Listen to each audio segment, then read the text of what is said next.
We were supposed to go together! They left without me!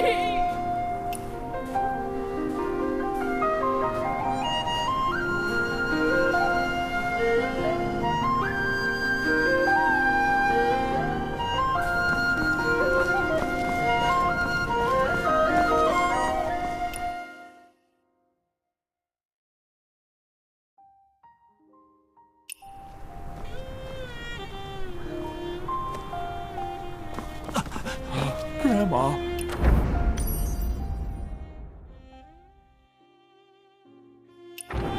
You promised you'd come to Taiwan with me. Why'd you lie?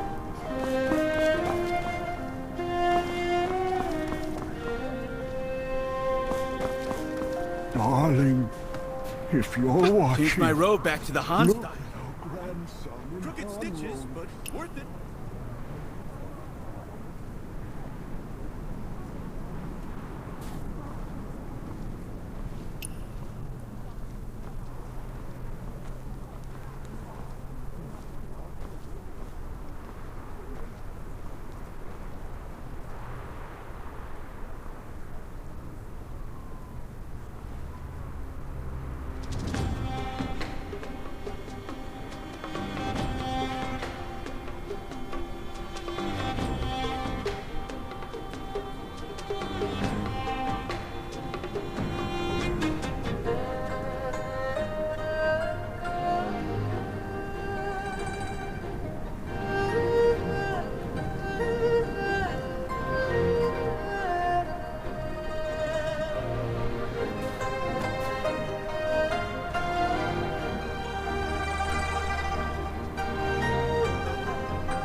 Children counting lanterns. Sounds sweeter than horses' horns. General John returns to the town.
These folks really haven't seen the world.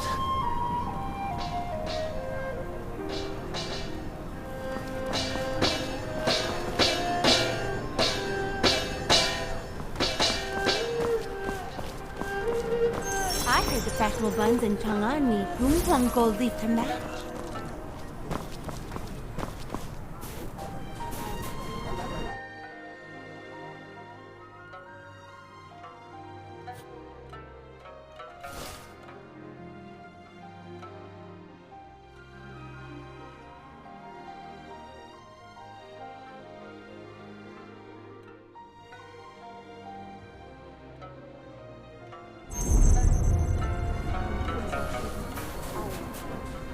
Old friend, after this trip, we won't have to take the dangerous route anymore.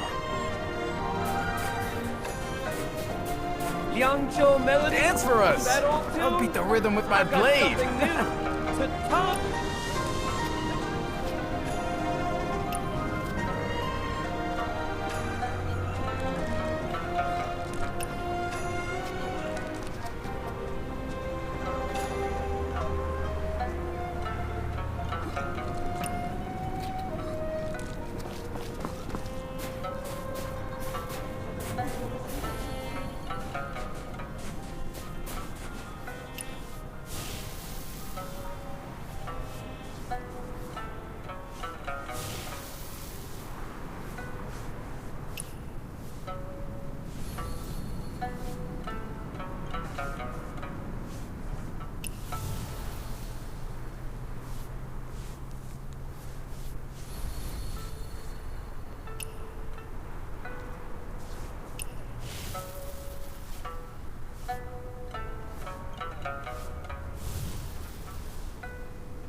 Raise our wages, all of them. Other caravans get days off, then so should we.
Dance for us! I'll beat the rhythm with my blade!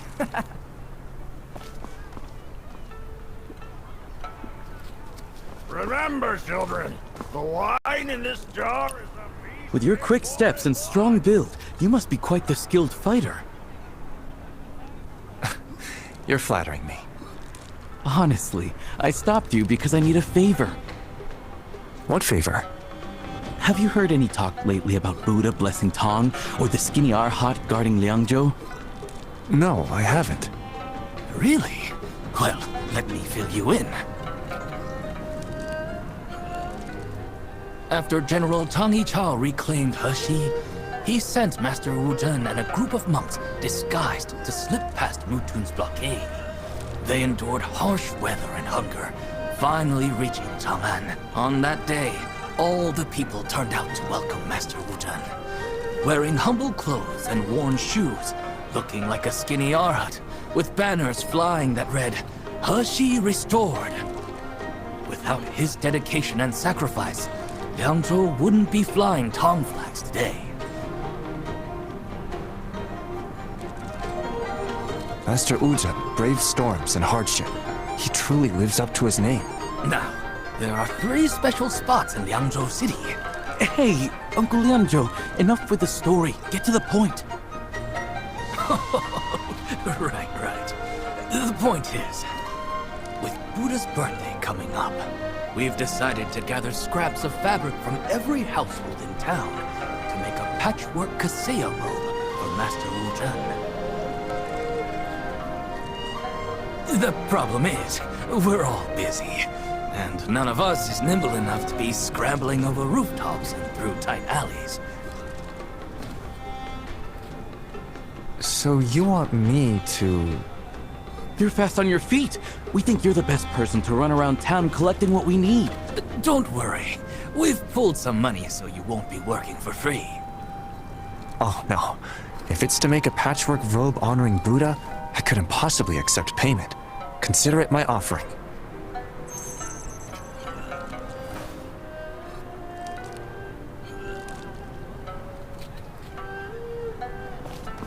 These folks really haven't seen the world. Excuse me, miss. I've been asked to gather scraps of fabric to make a patchwork robe for the skinny Arhat. If you have any leftover cloth at home, could you spare a piece? The skinny Arhat? You mean Master Wu Zhen? Exactly. You know him? Of course! Everyone around here knows the skinny Arhat. That's great. I'm sure the neighbors will be happy to help. More than that, wait up! Dad! Mom! Tell the neighbors a wanderer's here collecting scraps for the skinny Arhat's robe! Here, 108 pieces all sewn together. We've got it ready for you.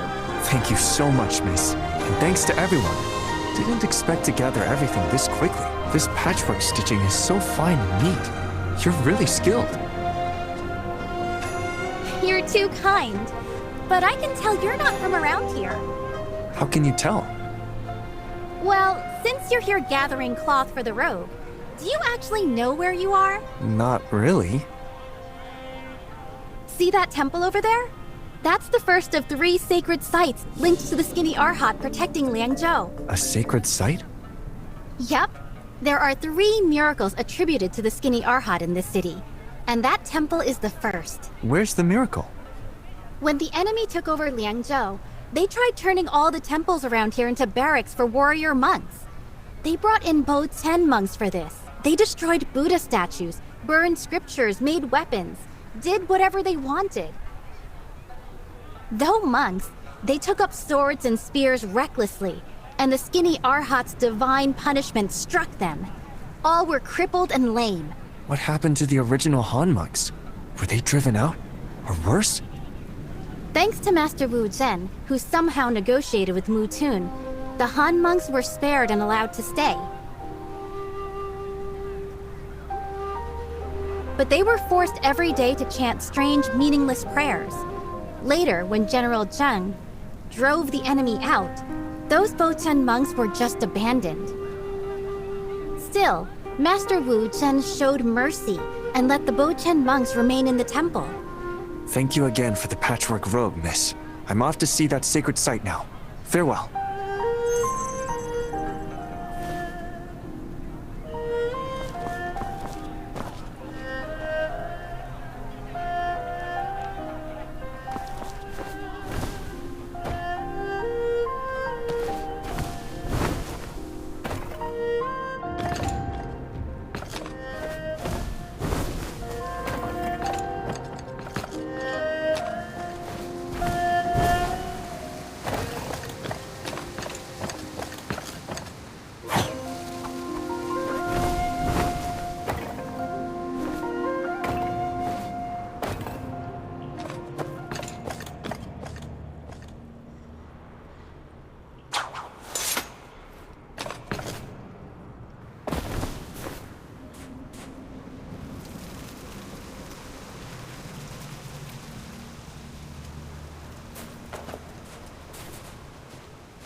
Master, my foot pains me again. That foot is beyond healing now. Could this truly be the skinny Arhat's curse? Every brother who swung the Vajra pestle ended up with a crushed foot from its heavy head. That Vajra pestle was meant to fight demons, but instead, we were ordered to use it against our own Han monks. Doesn't that make us the real demons in the end? Exactly. The Vajra pestle, meant to subdue evil, has turned its power back upon us. Now that it's come to this, all we can do is good deeds and chant scriptures. Try to make amends. So that's how those monks ended up...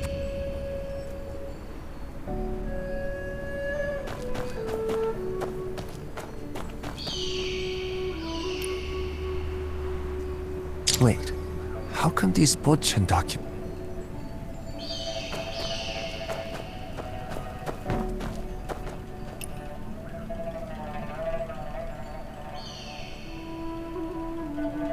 Looks like Mutun really aimed to...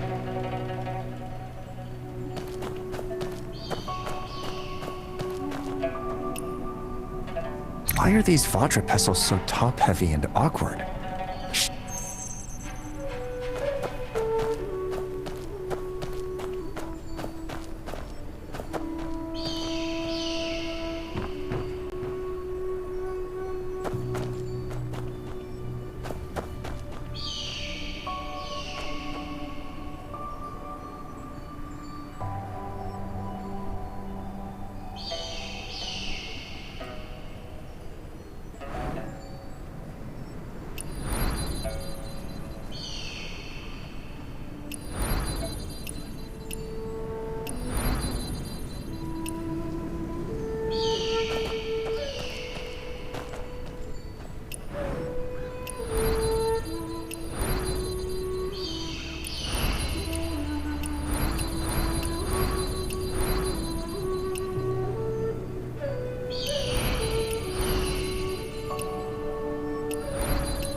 Master, that's exactly the situation. So please, accept this patchwork Kaseya we made in your honor. Amitabha, I'm truly grateful for your kindness, but I can't accept this Kaseya. Why is that? I am but a humble monk, unworthy of such an honor. I do not deserve to bear the name of the skinny Arhat. Master, you saved the temple and the scriptures during Mutun's rule and protected the Han monks. That's beyond doubt. It was a small part. The real credit goes to our brothers who secretly copied the sutras, keeping the Buddhist faith alive here in Liangzhou. As for the Bochen monks who ended up crippled, When monks spill blood with their staffs, karmic retribution follows. The punishment is real, but it's not mine to bear. But until one has truly alleviated the suffering of the world, they should not claim the merit symbolized by a patchwork robe. I don't have the blessing of those who donated the 108 pieces of cloth, and no matter how generous the offerings, the robe can't be sacred without true virtue behind it. You'd be better off finding the person who truly earned the gratitude of the people who contributed the fabric.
These folks really haven't seen the world.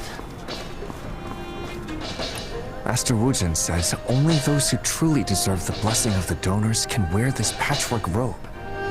If Master Wujun himself feels unworthy, then who else could be worthy? By the way, last time you mentioned that the skinny Arhat protecting Liangzhou left behind more than one miracle. Besides that temple, where else?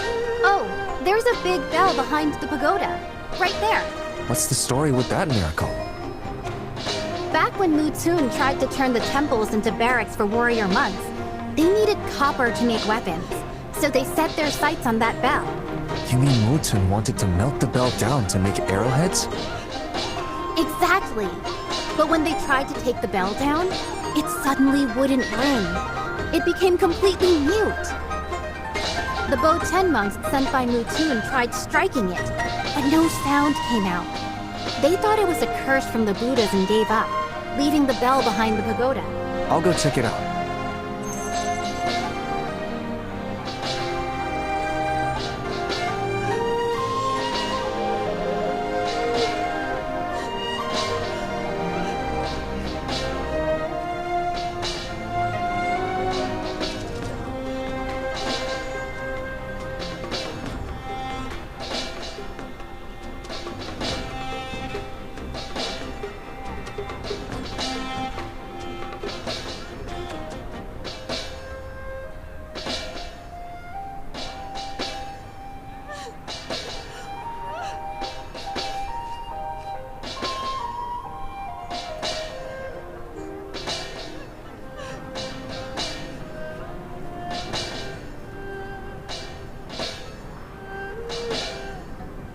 These folks really haven't seen the world.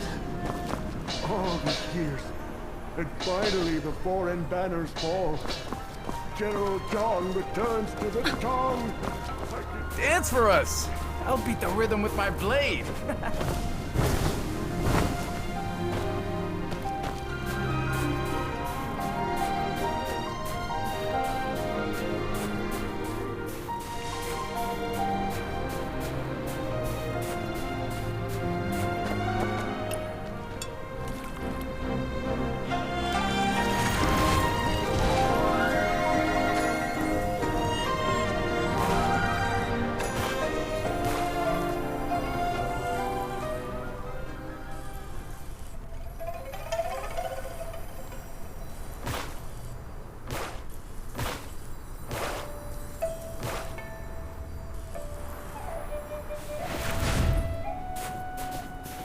on the plate!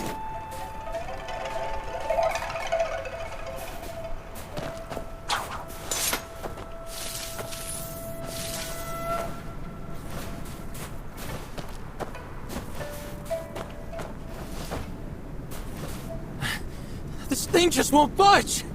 I've never seen a bell this heavy! Isn't this the mute bell? One of those miracles where the Buddha supposedly punished Mutun? Maybe Buddha doesn't want us to move it. With all your experience, you actually believe that? What? There's no divine curse. Just General Zhang's handiwork.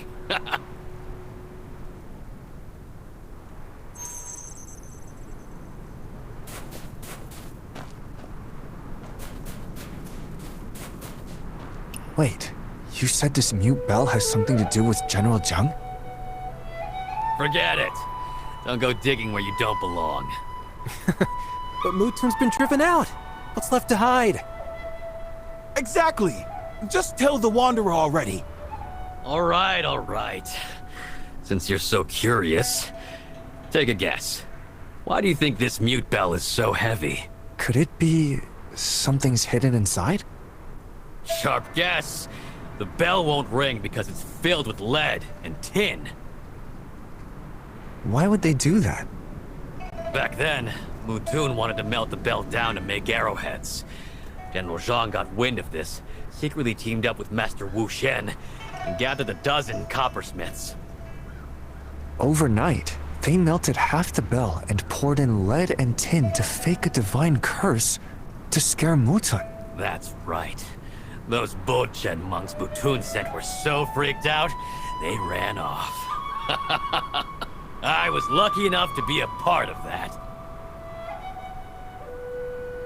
What a brave thing to be part of. Now that Hashi is peaceful, it's time to move this mute bell and have it recast. Come on, everyone. Let's give it a good heave.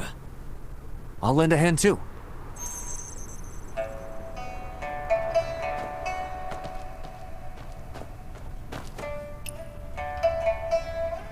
See? More hands make light work.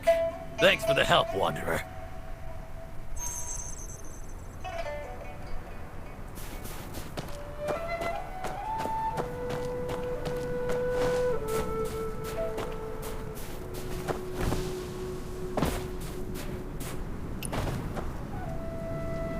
Master, I get it now. Please, tell me more. Huxi was isolated for years, and thanks to General Zhang, it returned to Tang rule. Nobody deserves the title Skinny Arhat more than him. Master, please pass this patchwork robe on to General Zhang. Amitabha. Benefactor Zhang is truly worthy of this robe. Thank you, Master.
I've told Benefactor Zhang about your request, but he declined. Do you know where the third miracle of the Skinny Arhut protecting Liangzhou is? No, I don't. Not far from here is a place called Zhuo's Embroidery Shop. You should check it out yourself.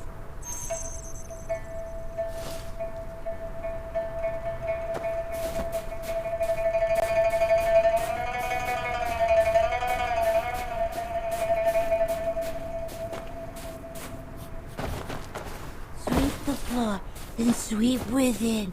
Otherwise, it's all in vain.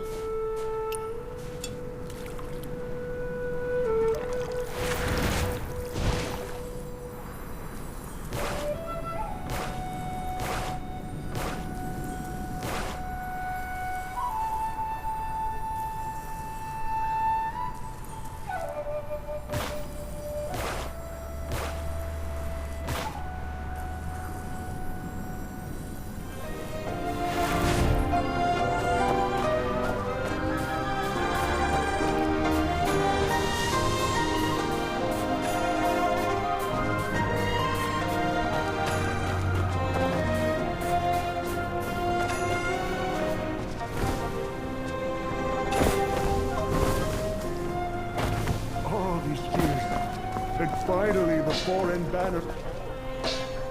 Wanderer, what brings you here? Miss, is this embroidery shop yours? That's right, it's mine. My name's Joel. You can just call me by that. No wonder you fixed my patchwork coat so effortlessly, and with such amazing skill. So you're the owner of this embroidery shop. I knew you had a way with words. Weren't you supposed to deliver that patched robe to Master Wu Zhen? How come you ended up here instead? Master Ujin told me the third miracle of the skinny Arhat protecting Myeongjo is right here in this very shop. This little thing? Take a look. These silk scraps are the miracle? Compared to the other two, this one's nothing special. Just a local legend, really. Is there something special about these scraps? Please take a closer look. Huh? It looks like there are tiny, dense characters embroidered on these pieces. Back then, carrying important documents, Master Wu Zhen led his monks disguised as a merchant caravan to get through Mutun's blockade. They came to me for help. We embroidered the documents onto silk, then cut the fabric into scraps and hid them inside pouches layered with Western spices. Using this clever trick, they managed to get news from Liangjiao all the way back to Chang'an. So these scraps here are... Embroidery with writing? That's like carving intricate designs onto a grain of wheat. Though many of these pieces are flawed embroidery. In a mustard seed, the entire universe. Miss Jewel, this third miracle is just as remarkable as the first two.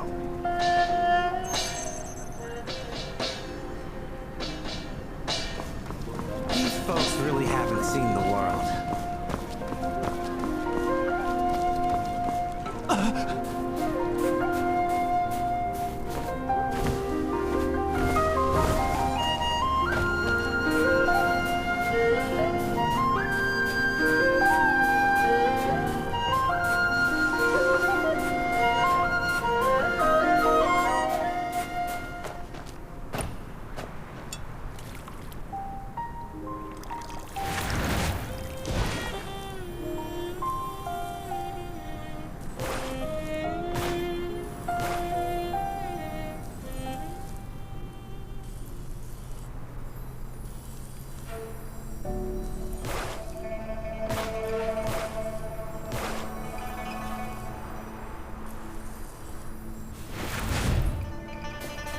Sweep the floor, then sweep within.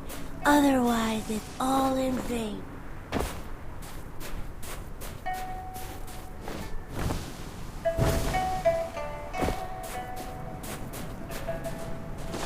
Have you finished looking over the third miracle, Wanderer? What do you think? Yes, I have. Even the tiniest things can hold great power.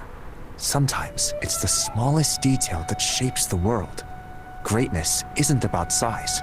Well said. You truly have a sharp mind, Wanderer. Now, it's time for me to give you this letter from Benefactor Zhang.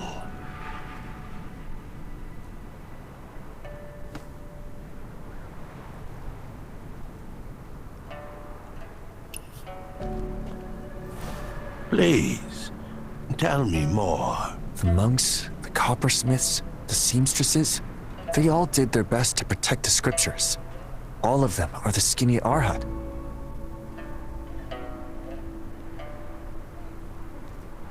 So instead of a single person, the skinny Arhat is really the spirit of the people of Yangzhou. Their willingness to suffer for the hope of restoring their homeland. Well said. You've seen the truth clearly, Wanderer. That is the path to awakening. Master, if the true skinny Arhat is the people of Yangzhou, why not place this patched robe at the top of the stupa and let it continue protecting everyone?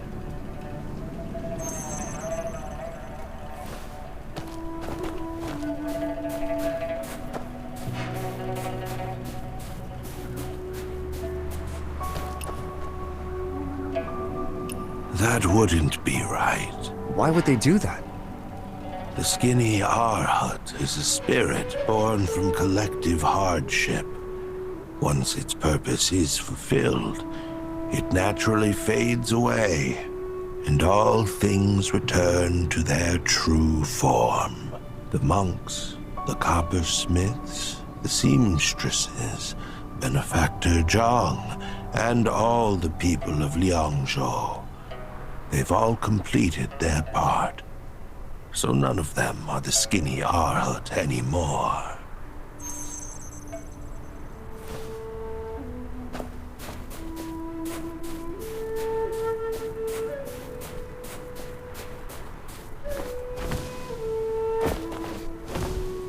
Sweep the floor, then sweep within.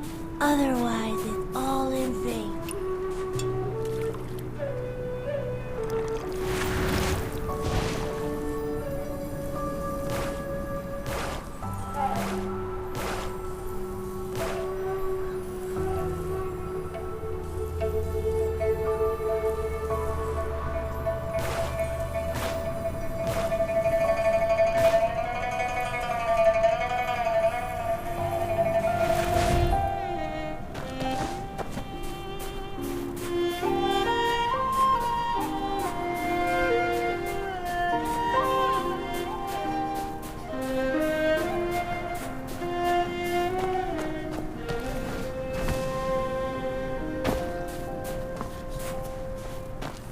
For us. And so, in the end, no one would accept the patched robe. How profound. When the cause ends, everything returns to truth. Master, I see it now.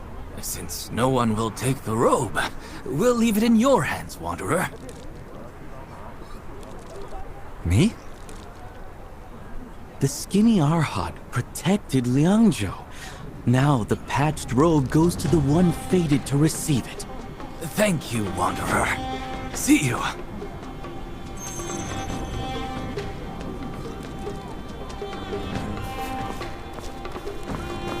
I heard the national ones in Chang'an need gold leaf from that.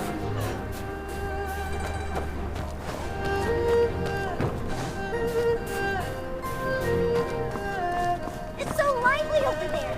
They've got a parade. Wanderer, that tattered robe you're holding, are you planning to keep it? Tattered robe? No, this is... I know. A simple patchwork rag, just like the one I'm wearing. Wanderer, the weather's getting cold. This robe of mine won't hold up anymore. Yours looks thicker. How about giving it to me? So, that's what it means. Oh, what's wrong?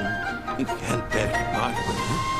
Oh, want me to sing you a tune of falling lotus blossoms to cheer you up? Skin and bones? Frail as a ghost? You're the skinny Arhat. Arhat?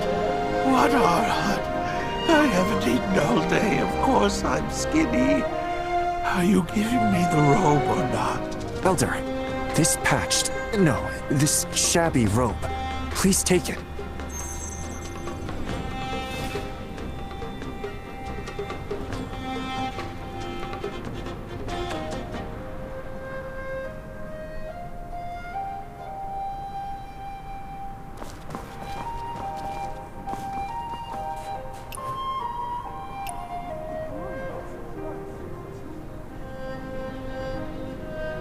Thank you. Thank you. At least I won't freeze tonight.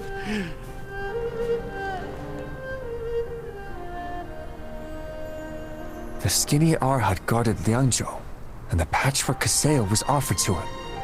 Now I get it. I really get it.